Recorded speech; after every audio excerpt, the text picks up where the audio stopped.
আসসালামু আলাইকুম। সামনে তোমাদের টেস্ট পরীক্ষা এবং টেস্ট পরীক্ষার পরবর্তীতে তোমাদের বিভিন্ন অফলাইন কোচিং সেন্টারে এইচএসসি ফাইনাল মডেল টেস্ট বা এইচএসসি মডেল টেস্ট বা বিভিন্ন নামে তোমাদের অফলাইনে এক্সাম হয়। এখন এই অফলাইনে এক্সামটা আবার দুইটা ভাগে ভাগ করা যায়। একটা ভাগ হচ্ছে যে তুমি হচ্ছে চ্যাপ্টার ওয়াইজ দিবা, অর্থাৎ আজকে হচ্ছে ফিজিক্সের চ্যাপ্টার 1-2, কালকে হচ্ছে ফিজিক্সের চ্যাপ্টার 3-4, পরশুদিন কেমিস্ট্রি চ্যাপ্টার 1-2, এরকমভাবে চ্যাপ্টার ওয়াইজ এক্সাম। আরেকটা হচ্ছে তুমি একদম পেপার ওয়াইজ এক্সাম দিবা, মানে আজকে হচ্ছে ফিজিক্সের ফার্স্ট পেপার, তো পরশু দিন হচ্ছে ফিজিক্সের সেকেন্ড পেপার, তার দুদিন পরে কেমিস্ট্রি ফার্স্ট পেপার, তার দুদিন পরে কেমিস্ট্রি সেকেন্ড পেপার। এখন চ্যাপ্টার ওয়াইজ এক্সাম আর paper wise exam, chapter wise এক্সামটা সাধারণত শুরু হয় এইচএসসি পরীক্ষার 3-4 মাস আগে, আর পেপার ওয়াইজ এক্সামটা স্টার্ট হয় এইচএসসি পরীক্ষার ঠিক 1 মাস আগে অথবা 20 দিন আগে। যখন একদম শেষ মুহূর্তে তুমি চলে যাও তখন হচ্ছে পেপার ওয়াইজ এক্সামটা স্টার্ট হয়। তোমার এই পরীক্ষাগুলো দেওয়া উচিত কিনা বা আমি দিছিলাম কিনা সেটা নিয়ে কথা বলবো আমরা আজকের ভিডিওতে। তো দেখো, আমার কলেজ ছিল নটরডেম কলেজ, আমার কলেজে যথেষ্ট পরিমাণে এক্সাম দেওয়া হয়েছে। টেস্ট পরীক্ষার পরবর্তীতে আমি ফুললি হচ্ছে প্রি মেডিকেলের ফোকাস দিছি। আমি টেস্ট পরীক্ষার পরবর্তীতে কোনো মডেল টেস্ট দিই নাই, বাট সবাই তো আর আমার মতো না, সবার জন্য সেম কথা আমি বলবো না। কার জন্য কি বলবো সেটা শুনো। তোমার প্রিপারেশন যদি মোটামুটি ভালো থাকে, যে না আমার প্রিপারেশন গুছাই নিছি, টেস্ট পরীক্ষার মধ্যে আমার সব সাবজেক্টের সিলেবাস শেষ, তাহলে তুমি যেটা করতে পারো সেটা হচ্ছে পেপার ওয়াইজ এক্সামগুলোতে একদম ফুললি ফোকাস দিবা। পেপার ওয়াইজ এক্সামগুলোতে তখন মানে এইচএসসি মডেল টেস্ট যেহেতু এখন মোটামুটি এইচএসসি পরীক্ষা একটু মানসম্মত বা একটু স্ট্যান্ডার্ড হচ্ছে আগের বছরগুলোর তুলনায়, এইচএসসি 25 ব্যাচে আমরা রেজাল্ট এটা ধরে দেখছি, সেক্ষেত্রে পেপার ওয়াইজ এক্সামগুলো তোমরা অবশ্যই দিবা। এটা যার প্রিপারেশন ভালো সেও দিবা, যার প্রিপারেশন খারাপ সবাই দিবা। কিন্তু পেপার ওয়াইজ এক্সাম অফলাইনে দিও, কোনো অসুবিধা নাই। এইচএসসি পরীক্ষার লাস্ট 10-15 দিন আগে এটা স্টার্ট হয়, 10-15 দিন কম বলে ফেলছি, 20-22 দিন আগে স্টার্ট হয়।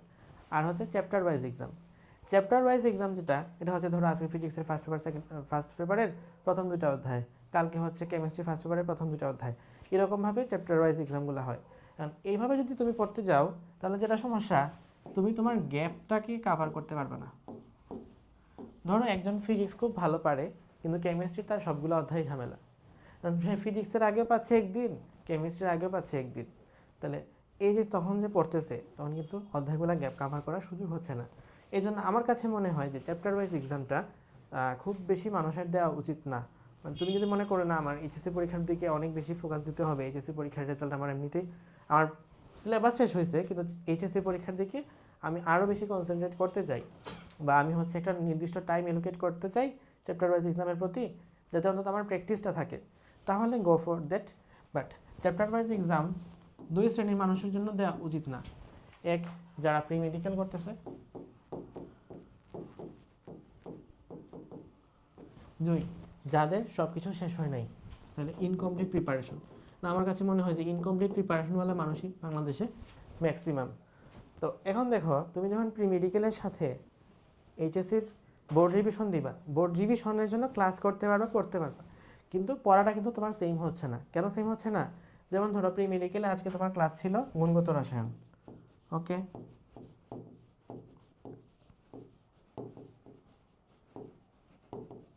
তুমি যদি আমাদের সেম প্ল্যাটফর্মে লাইক আমাদের যে কোর্স আছে সেখানে হচ্ছে প্রি মেডিকেলও আছে, বোর্ড রিভিশনটাও আছে, আবার অ্যাডমিশনের পরে তো মানে এইচএসসি পরীক্ষার পরবর্তীতে অ্যাডমিশনটা আছেই, আর আগের বছরে যেগুলো ক্লাস আছে সেগুলোর একাডেমিক আর্কাইভ আছে, অ্যাডমিশনটাও আর্কাইভ আছে। তো একসাথে কমপ্লিট প্যাকেজ হিসেবে তুমি পেয়ে যাচ্ছ 4,440 টাকা। এটা হচ্ছে সীমিত সময়ের জন্য, 31 ডিসেম্বর পর্যন্ত এই অফারটা চলমান। গুণগত রসায়ন এই অধ্যায়টা ধরো তুমি প্রি মেডিকেলে ক্লাস করলা, আবার এট এ টাইম তোমার হয়তো বোর্ড রিভিশন এখানেও তোমার গুণগত রসায়নটা পড়ছে, যদি তুমি সেম প্ল্যাটফর্মে থাকো আর কি, তাহলে হয়তো রুটিনটার ক্ষেত্রে সিনক্রোনাইজ করাটা একটু সহজ হবে। অন্যথায় দেখা যাবে একদিন গুণগত রসায়ন পড়ছে, তো ওখানে গিয়ে পড়ছে আধুনিক পদার্থবিজ্ঞান, ম্যাচ করতেছে না, এটা একটু ঝামেলা। সেম প্ল্যাটফর্মে থাকার কারণে হয়তো তোমার কাছে দুইটা মানে সিনক্রোনাইজেশন করাটা সহজ হবে। কারণ প্রি মেডিকেল যখন করতেছো, গুণগত রসায়ন পড়লা, বোর্ড রিভিশনও তোমার গুণগত রসায়ন পড়লা, তোমার কিন্তু প্রিপারেশনটা কমপ্লিট হয়ে যাচ্ছে। বাট তুমি যদি এরকম হয় যে না তোমার আবার অফলাইনে আরেকটা চ্যাপ্টার ওয়াইজ এক্সাম দাও, ওখানে কিন্তু চ্যাপ্টার মিলবে না। লাইক এখানে হয়তো ফিজিক্সের চ্যাপ্টার 3-4 দিচ্ছে, তুমি কোনটা ছেড়ে কোনটা পড়বা, এটা পড়বা না ওটা পড়বা না ওটা পড়বা, তোমার কিন্তু আলটিমেটলি ম্যাচ করে না। আর যাদের প্রিপারেশন কমপ্লিট না, তোমার ধরো কেমিস্ট্রি 10টা অধ্যায়ের মধ্যে কেমিস্ট্রি হয়তো 4টা অধ্যায় ঝামেলা, ম্যাথের মধ্যেও তোমার সবগুলো অধ্যায় ঝামেলা। কারণ কেমিস্ট্রি পরীক্ষার আগেও তুমি একদিন পাচ্ছ, কেমিস্ট্রি অধ্যায় 4-এর আগেও একদিন পাচ্ছ, আবার ফিজিক্স যেটার মধ্যে তুমি ভালো পারতেছো সে অধ্যায়, ফিজিক্সের হচ্ছে 3য় অধ্যায়, সেই অধ্যায়ের আগেও তুমি একদিন টাইমই পাচ্ছ। সেক্ষেত্রে কিন্তু তুমি আলটিমেটলি আর তোমার যে গ্যাপটা ছিল সেই গ্যাপটা কখনোই ফিল আপ করতে পারবে না। আমি মনে করি যাদের প্রিপারেশনটা ইনকমপ্লিট আছে তারা বোর্ড রিভিশনের প্রতি ফোকাস দাও রেদার দেন চ্যাপ্টার ওয়াইজ যে মডেল টেস্টগুলো হয় মডেলগুলোকে স্কিপ করতে পারো। পেপার ওয়াইজগুলো সবাই দেওয়া উচিত। আই গেস বোঝাইতে পারছি তোমাদেরকে। চ্যাপ্টার ওয়াইজ এক্সাম তারাই দিবা যাদের প্রিপারেশনটা কমপ্লিট হয়েছে, অথবা প্রিপারেশন কমপ্লিট বলতে আমি কতটুকু বোঝাচ্ছি যে না আমার 85% আমি টেস্টের মধ্যে কমপ্লিট করতে পারছি, এখন বাকি আছে আমার 15%, সেই 15%টা আমি মডেল টেস্ট চলাকালীন শেষ করতে পারবো। তো চ্যাপ্টার ওয়াইজ তারা দিতে পারো, বাট প্রি মেডিকেলটা যেন অবশ্যই করা থাকে তোমার। আরেকটা বিষয় হচ্ছে আর কারা দিবা না, যাদের প্রিপারেশনটা এখনও 50%-এর মতো বা 60%-এর মতো, বা টেস্ট পরীক্ষাটা দিয়েছো ওয়ান শট দেখে ঠিক মতো পড়ো নাই, হয়তো টেস্ট পরীক্ষায় ফেল আসছে, আলটিমেটলি তোমার কিন্তু এক্সাম দিয়ে লাভ নাই, আগে পড়তে হবে তারপর না এক্সাম দিবা।